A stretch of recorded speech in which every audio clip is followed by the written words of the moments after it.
কুলদীপ সিঙ্গারের জামিন খারিজ করেছে আজকে সুপ্রিম কোর্ট। কে কুলদীপ সিঙ্গার? উন্নাওতে বিজেপির টিকিটে জেতা 4 বারের বিজেপির বিধায়ক কুলদীপ সিঙ্গার। তিনি একজন নাবালিকাকে ধর্ষণ করেছিল। নাবালিকা অভিযোগ জানাতে গেলে প্রথমে তার অভিযোগ নেওয়া হয়নি। প্রথমে এই ঘটনাকে ধামাচাপা দিয়ে দেওয়ার চেষ্টা করা হয়। তারপর এই নাবালিকা যখন উত্তরপ্রদেশের মুখ্যমন্ত্রী যোগী আদিত্যনাথের বাড়ির সামনে নিজের গায়ে আগুন জ্বালিয়ে দেওয়ার চেষ্টা করে আত্মহত্যার চেষ্টা করে, তখন এটা প্রচারের আলোয় আসে। প্রচারের আলোয় আসার পর কুলদীপ সিঙ্গার অ্যারেস্ট হয়। অনেকদিন আগের কথা, কুলদীপ সিঙ্গার জেলবন্দি রয়েছেন। এর ট্রায়াল চলে। ট্রায়ালের শেষে পক্সো আইন ও অন্যান্য আইন অনুযায়ী কুলদীপ সিঙ্গারকে দোষী সাব্যস্ত করে আদালত। পক্সো আইনের অনুযায়ী কুলদীপ সিঙ্গারকে যাবজ্জীবন কারাদণ্ডের সাজাও দেওয়া হয়। কুলদীপ সিঙ্গার এই সিদ্ধান্তকে, এই রায়কে চ্যালেঞ্জ করে দিল্লি হাইকোর্টে যান।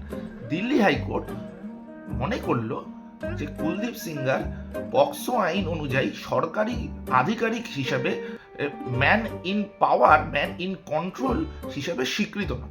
তাই তার যেহেতু 7 বছর জেলবন্দি থাকা হয়ে গেছে, তাকে ইন্টারিম জামিন দিয়ে দেওয়া যায়। প্রসঙ্গত বলে রাখা দরকার কতটা ভয়ঙ্কর এই কুলদীপ সিঙ্গারের বাহিনী। এই নির্যাতিতা, তিনি যখন এই লড়াই লড়ছেন কুলদীপ সিঙ্গার জেলে, তখন হঠাৎই কয়েক বছর আগে এই নির্যাতিতার গাড়ির একটি অ্যাক্সিডেন্ট হয়। নির্যাতিতার পরিবারের 2 জন, তার 2 আত্মীয় সেই অ্যাক্সিডেন্টে মারা যান। নির্যাতিতা এবং তার আইনজীবী কোনো রকমে প্রাণে বেঁচে যান। পরবর্তী সময় তার বাবাও মারা যান।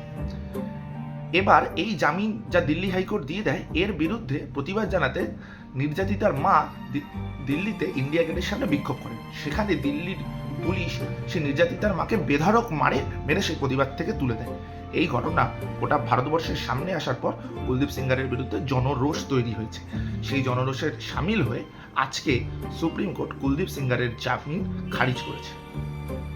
সত্য সেলুকাস, কি বিচিত্র এই দেশ! এই দেশে বিজ্ঞানী, ছাত্রনেতা এরা আদালতের রায় জেলের মধ্যে থাকে। আবার এই দেশে সেই আদালতের রায় ধর্ষক, চোর এরা সমাজে প্রকাশ্যে ঘুরে বেড়ানোর ছাড়পত্র পায়। ওই ইংরেজিতে একটা প্রবাদ আছে, ল ইজ ব্লাইন্ড। কিন্তু মাঝে মাঝে যা ঘটনা প্রবাহ এই বিচিত্র দেশে দেখি, প্রশ্ন করতে ইচ্ছা করে, আইন অন্ধ না আদালত মাঝে মাঝে অন্ধ হয়ে যায়, বিচারপতিরা মাঝে মাঝে অন্ধ হয়ে যায়।